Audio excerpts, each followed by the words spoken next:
Siempre surgen interrogantes que merecen ser respondidas a la luz de la palabra de Dios. Por eso ingrese a nuestra sala de chat www.bbnchat.org. Allí haga la consulta que desee. Este es un servicio totalmente gratis. Muchas gracias por su atención y a continuación disfrute de su programa favorito. El siguiente segmento es clasificación F, formativo, educativo cultural. A, apto para todo público. Le damos una cordial bienvenida a nuestro programa Esperanza para el Corazón.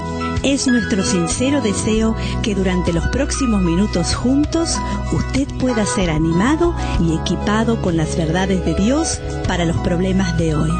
Y ahora con nosotros nuestro maestro José Velázquez.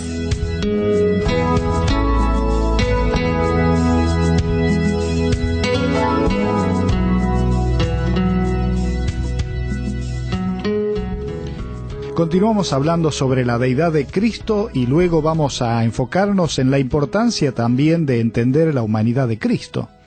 La pregunta acerca de la deidad de Cristo es una que no se puede postergar o ignorar. Existen suficientes evidencias que confirman y validan la verdad de que Jesús es Dios. Él mismo dijo: el que me ha visto a mí ha visto al Padre, allí en Juan 14:9. Jesús fue enviado a esta tierra para darnos de su entendimiento, para conocer a Dios. Jesús es Dios y en Él se encuentra la vida eterna. El apóstol Juan dice allí en 1 de Juan 5:20, pero sabemos que el Hijo de Dios ha venido y nos ha dado entendimiento para conocer al que es verdadero. Y estamos en el verdadero, en su Hijo Jesucristo. Este es el verdadero Dios y la vida eterna. Podemos repasar en cuanto al tema de las evidencias, porque decimos que Jesucristo es Dios. Primero, por las profecías cumplidas en la persona de Jesús. Compare las profecías del Antiguo Testamento con su cumplimiento en el Nuevo y va a notar cómo encaja a la perfección en la persona de Jesús. Segunda de Pedro 1:21 dice: porque nunca la profecía fue traída por voluntad humana, sino que los santos hombres de Dios hablaron siendo inspirados por el Espíritu Santo. Las profecías cumplidas en Jesús son evidencias de su deidad, pero también la resurrección de los muertos es una evidencia irrefutable. Compare las teorías falsas con los hechos reales de la resurrección para darse cuenta de esta evidencia insoslayable. Primera de Corintios 15:7 dice: después que fue sepultado apareció a Jacobo, después a todos los apóstoles, y al último de todos como un abortivo me apareció a mí. Otra evidencia importante es el testimonio verbal de los testigos y aquellos que murieron por Cristo, los mártires. Escuche con su corazón a aquellos testigos que arriesgaron su vida para proclamar la verdad. Hubo un discípulo llamado Tomás, quien quería ver para creer en cuanto al tema de la resurrección de Cristo, y él es también un testigo de cómo, al ver las cicatrices de sus manos, dijo: Señor mío y Dios mío. El testimonio de vidas transformadas también es otra evidencia que tiene un gran fundamento. Considere cómo fueron cambiadas las vidas de quienes depositaron su fe en el poder del Cristo resucitado, y nos daremos cuenta de quién es Él. Las obras que hizo Jesucristo demuestran también que solamente quien es Dios la puede hacer, como puede ser el tema de perdonar pecados. Los mismos líderes religiosos cavilaban en sus corazones y decían: blasfemias dice, hablando de Jesucristo, quien había proclamado y había mencionado que Él perdonaba pecados. Y ellos dicen: es una blasfemia, porque ¿quién puede perdonar pecados sino solo Dios? Pero algo más también para tener en cuenta es el tema de las profecías cumplidas en Jesucristo. Cuando Jesús apareció en la tierra como el Mesías, su arribo fue ampliamente profetizado. Por cientos de años los profetas del Antiguo Testamento proclamaron la llegada del Mesías.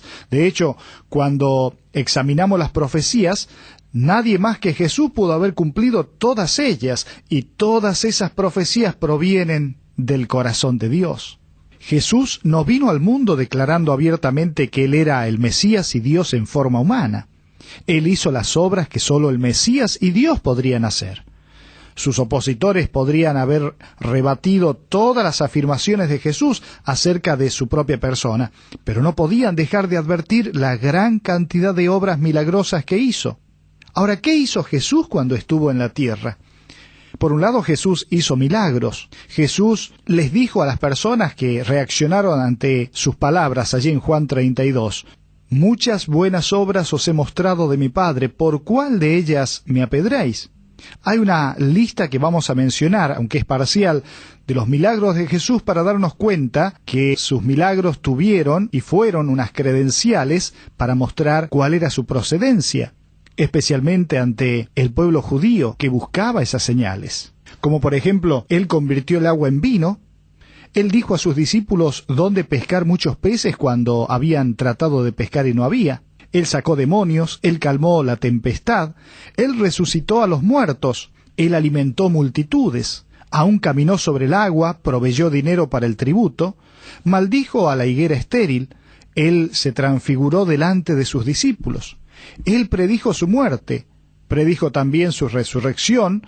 Él no solamente que la predijo, sino que se levantó de los muertos. Y algo interesante, apareció a sus discípulos estando la puerta cerrada, ascendió a los cielos, y también profetizó eventos futuros que se cumplieron. Todos estos milagros fueron credenciales de su procedencia. Él no hizo milagros porque sí, y en todo momento, sino que cada milagro tuvo el objetivo de dejar marcado su procedencia. Pero al mismo tiempo Jesús sanó a la gente.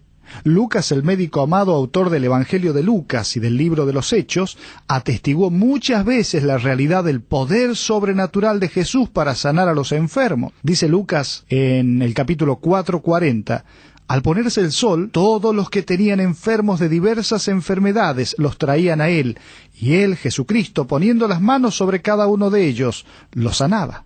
Sanó al paralítico, sanó a mucha gente de sus enfermedades, sanó al siervo del centurión, sacó fuera 7 demonios de María Magdalena, sanó a un hombre poseído por demonios, sanó a la mujer del flujo de sangre, sanó al niño con espíritu maligno, y bueno, podríamos seguir mencionando uno tras otros los milagros de Jesucristo, sanando a las personas porque eran parte de las credenciales que él traía. Y dice la Escritura, pero su fama se extendía más y más, y se reunía mucha gente para oírle y para que les sanase de sus enfermedades. Ciertamente Jesús es singular, el único de su tipo, pero puede ser totalmente Dios y al mismo tiempo totalmente hombre. Esto pareciera que no entra en la mente del ser humano. ¿Puede ser Cristo el puente entre lo humano y lo divino? ¿Puede ese puente acercarnos al Dios vivo y verdadero? Podemos decir categóricamente que sí, porque Él fue hombre perfecto y Dios perfecto, lo que la Biblia llama la unión de las dos naturalezas. Este hombre perfecto y Dios perfecto tiene la habilidad de compadecerse de nuestros sufrimientos, sino que también tiene la autoridad de mostrar misericordia y perdonar nuestros pecados. ¿No es esto maravilloso? Hebreos 4:15 lo expresa así, porque no tenemos un sumo sacerdote que no pueda compadecerse de nuestras debilidades, sino uno que fue tentado en todo según nuestra semejanza, pero sin pecado. Acerquémonos pues confiadamente al trono de la gracia, para alcanzar misericordia y hallar gracia para el oportuno socorro. Ahora, pensando en esto también, ¿podemos encontrar pruebas de que Jesús fue humano? ¿Por qué es importante probar que Jesús fue humano cuando muchas personas tratan de probar su deidad? Solo siendo humano podía haber muerto como sustituto nuestro en la cruz por nuestros pecados. ¿Sabía esto? Y porque Él fue tentado como nosotros, se puede identificar con nuestras tentaciones. El hecho de que Jesús sea humano significa que Él puede identificarse mejor con nosotros y proveernos de un ejemplo como ser humano. Ya que Jesús sufrió como nosotros sufrimos, Él se puede compadecer con nuestros sentimientos, y ya que Él fue humano y tomó las decisiones correctas, Él es nuestro ejemplo de ser humano y nosotros también podemos tomar buenas decisiones.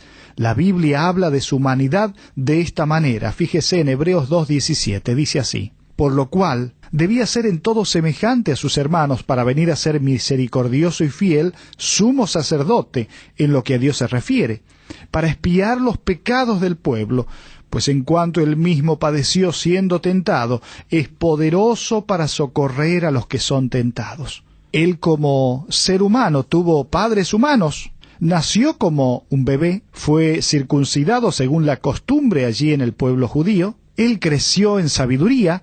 La Biblia dice que tuvo un cuerpo físico y lo podían tocar, lo podían palpar. Inclusive él dice que cuando venían los niños ponía sus manos encima de su cabeza, suponemos, bendiciéndoles. Él lloró porque era humano. Cuando estaba ante la tumba de Lázaro dice que lloró. Él usó ropa, él fue tentado, él tuvo hambre, él durmió, él tuvo carne y hueso, él se cansó, él tuvo sed. ¿Recuerda allí cuando le pide agua a la mujer samaritana? Él comió con otros, él sufrió, él fue crucificado. Dice la Biblia que él sangró, que él murió, que él fue sepultado. Todo esto nos habla de la humanidad de Cristo. Jesús no solo fue un hombre diferente, sino que es el Mesías anunciado desde muchos siglos atrás. Era el ungido, el escogido por Dios para hacer esa obra de salvación. Jesucristo vivió una vida como todo ser humano, pero la diferencia es que fue el único ser puro, santo, justo, que no tenía contaminación con el pecado. Aunque se identificó con nosotros, y fíjese que allí en la Biblia nos habla que Jesús fue tentado, y aunque existen distintos puntos de vista teológicos acerca de la tentación en el desierto que habla Mateo 4 y Lucas 4, sí podemos tener en claro que Jesucristo no pecó porque era Dios y no tenía ninguna relación con el mal. Sin embargo, sí pudo entender lo que cada uno de nosotros vivimos en medio de nuestras luchas y tentaciones para poder ser ese sumo sacerdote, ese Cordero de Dios que quita el pecado del mundo, para identificarse con nuestro dolor y nuestra miseria. Mire, su humanidad es tan real porque muchas personas se preguntan si realmente Jesucristo existió o no, o es algún mito escrito dentro de un libro sagrado como es la Biblia. Pero lo interesante es ver cómo la misma historia nos muestra de que Cristo fue un ser que existió, que vivió sobre esta tierra y que tuvo un propósito de vida. Si uno mira a distintos historiadores, puede ver cómo un historiador judío del primer siglo como Josefo pudo hablar y decir: hubo por este tiempo un hombre sabio llamado Jesús, si es que se puede hablar de él como hombre. Recordemos que Josefo no era un creyente, sino simplemente un historiador. Y él dice: puesto que fue un hacedor de obras maravillosas, un maestro de hombres que recibieron la verdad con gozo, atrajo a muchos de los judíos y también de los gentiles. Él era el Cristo. Fíjese lo que dice Josefo. Pero también un historiador romano registra la existencia de Jesús, como fue Tácito, y él dice: Nerón, el emperador romano, creó sus chivos expiatorios y los sujetó a las torturas más crueles, entre los cuales se encontraban la gente común llamada cristianos. El origen de ese nombre fue Cristo, quien vivió durante el reinado de Tiberio y que fue ejecutado bajo el procurador Poncio Pilato.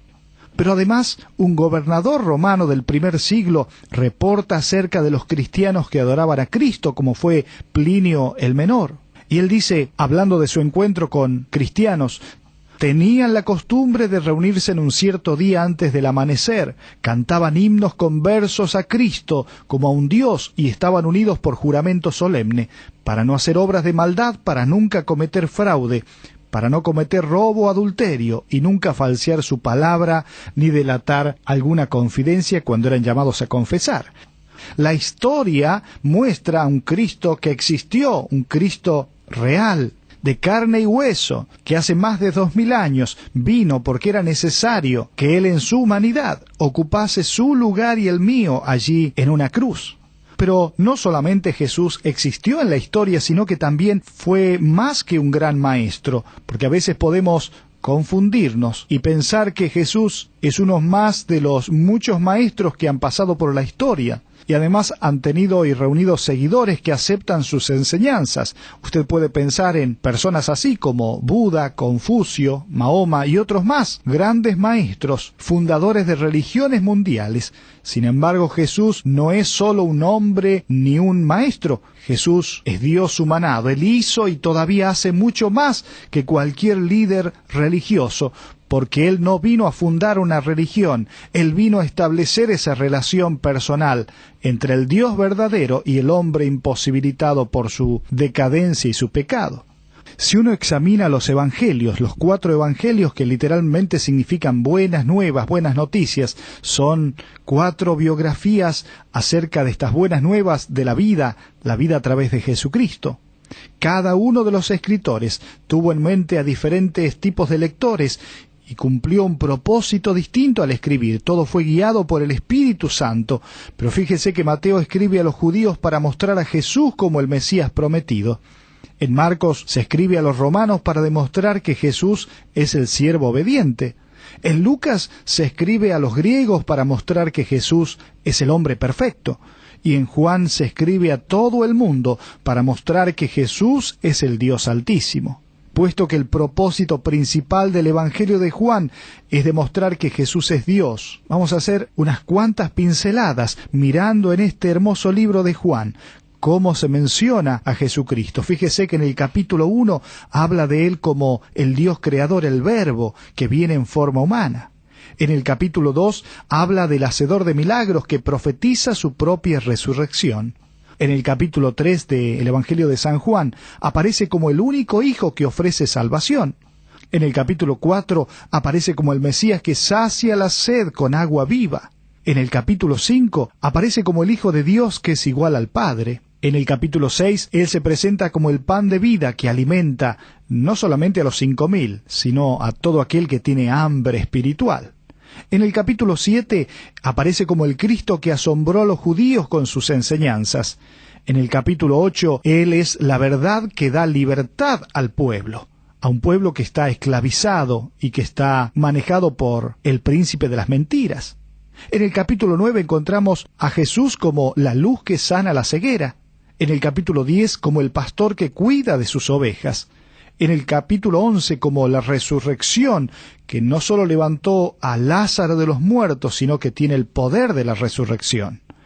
En el capítulo 12 encontramos a Jesucristo como el Rey de Israel, que es ungido y cumple la profecía. En el capítulo 13 aparece como el siervo que predice al que lo traicionaría. En el 14 como el camino, la verdad y la vida, y nadie va al Padre si no es a través de Él. En el capítulo 15 aparece como la vid verdadera que produce fruto por medio de sus ramas. En el 16 como el conquistador que ha vencido sobre el mundo. En el 17 de San Juan aparece como el intercesor que ora por sus seguidores. En el 18 como el Nazareno que sorprende a los soldados con su poderosa presencia. En el capítulo 19, como el Rey de los judíos que cumple las profecías con su muerte. En el capítulo 20 aparece como el Señor Dios que resucitó y satisfizo a aquellos que eran escépticos. Y por último, en el capítulo 21, encontramos a ese Señor que ama de una manera increíble, que perdona, que restaura a Pedro y que nos da lecciones maravillosas. Conocer a Jesús es conocer a Dios. Es tener el perdón de nuestros pecados y tener vida eterna. Millones de personas de diferentes culturas y a través de los siglos han experimentado el cambio de vida que sucede cuando se dan cuenta de que Jesús es Dios y deciden depositar su fe en Él. Me gustaría que en estos minutos que restan para terminar este programa podamos pensar en 2 hermosas verdades. Por un lado, Él con su humanidad se presenta como el Cordero de Dios, y me gustaría que pensemos en la muerte de Jesús. Pero también, cuando pensamos en su deidad y su poder, me gustaría que nos enfoquemos y pensemos también en la resurrección. La resurrección de Cristo me habla del poder de aquel que es Dios. En la muerte de Cristo me habla de la humanidad, de aquel que cumplía los requisitos, el único, para poder ser un sacrificio acepto delante de un Dios santo. La muerte de Jesús no fue ni rápida ni sin dolor. Él sufrió mucho antes de morir. Aunque Él es el Rey de Reyes, tuvo un tipo de muerte reservada para aquellos que eran criminales comunes. Él sufrió y aguantó la vergüenza por el gran amor con que le amó a usted y me amó a mí. El sufrimiento de Jesús fue tremendamente doloroso. Piense que ese látigo tenía 1 o más hileras de cuero, las que se amarraban pelotitas de hierro o partes de hueso. Cuando la víctima recibía un azote del centurión, El látigo abría la carne de la víctima. Esos latigazos provocaban tal pérdida de sangre que la víctima podía entrar en shock. La muerte por medio de la crucifixión era una manera de tortura a los prisioneros. Clavaban a las víctimas en una cruz, el clavo atravesaba las muñecas, no las manos como se ve en algunos cuadros populares, sino la muñeca y un clavo atravesado ambos pies.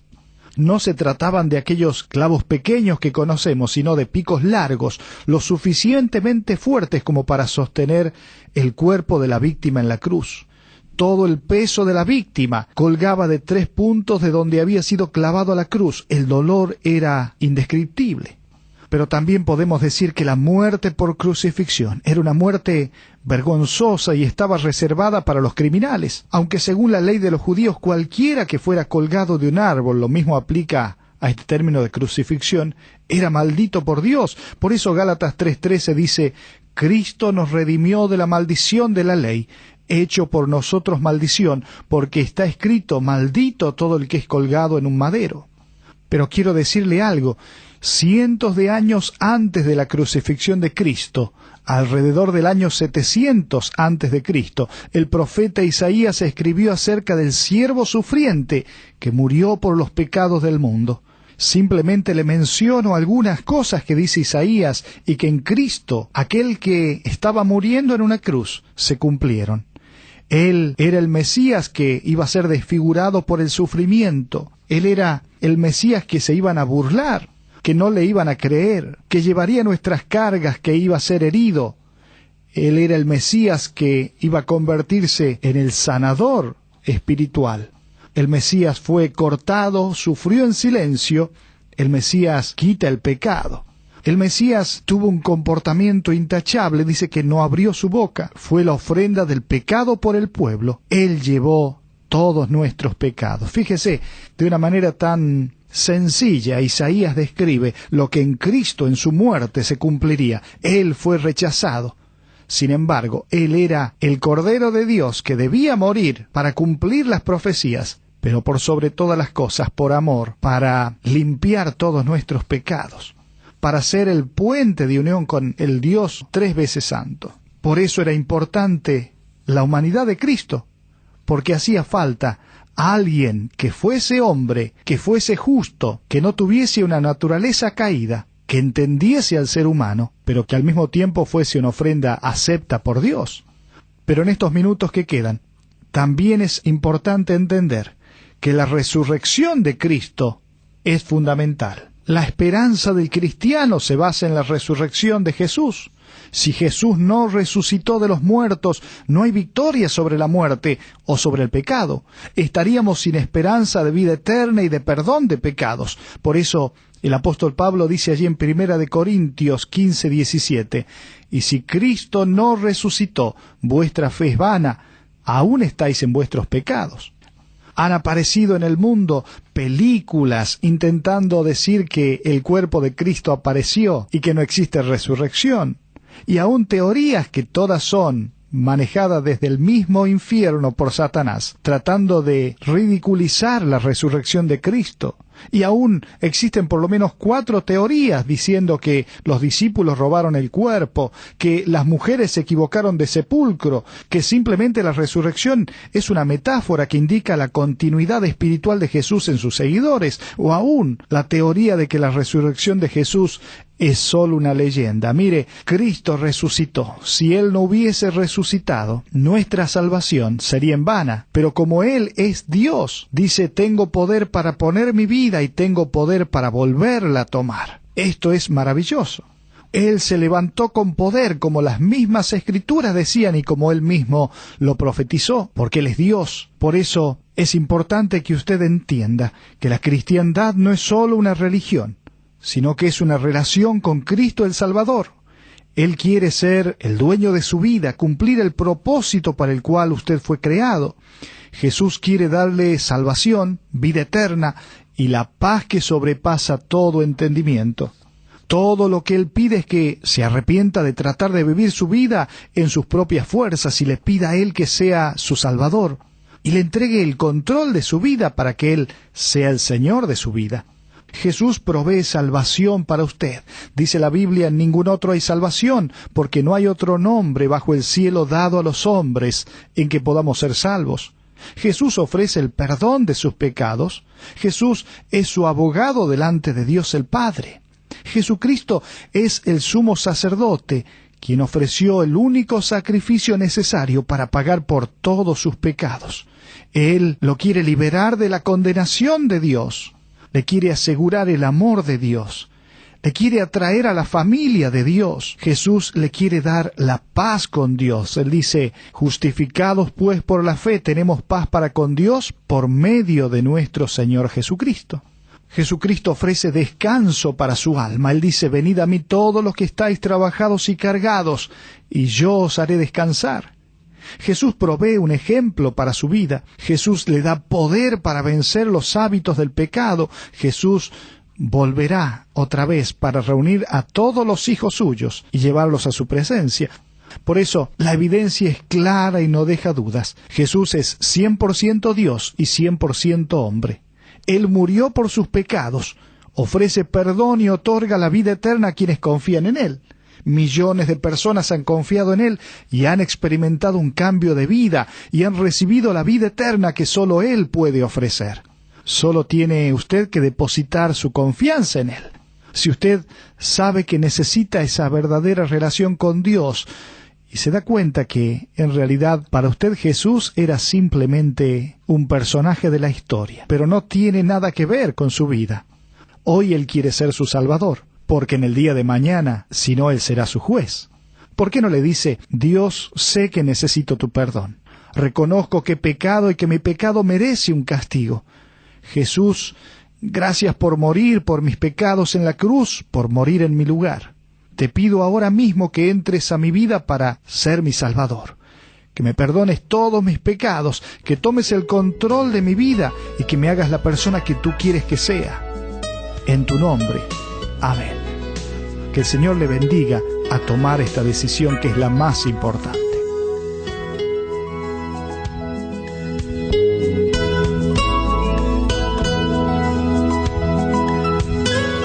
Ha sido un placer para nosotros haber compartido con usted estos minutos juntos alrededor de la palabra de Dios.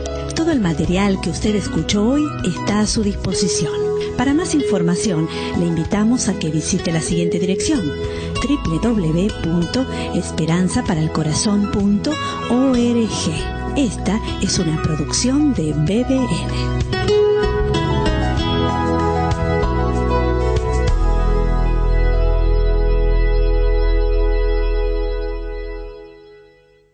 Ingrese a nuestra sala de chat para hacer la consulta espiritual que desee.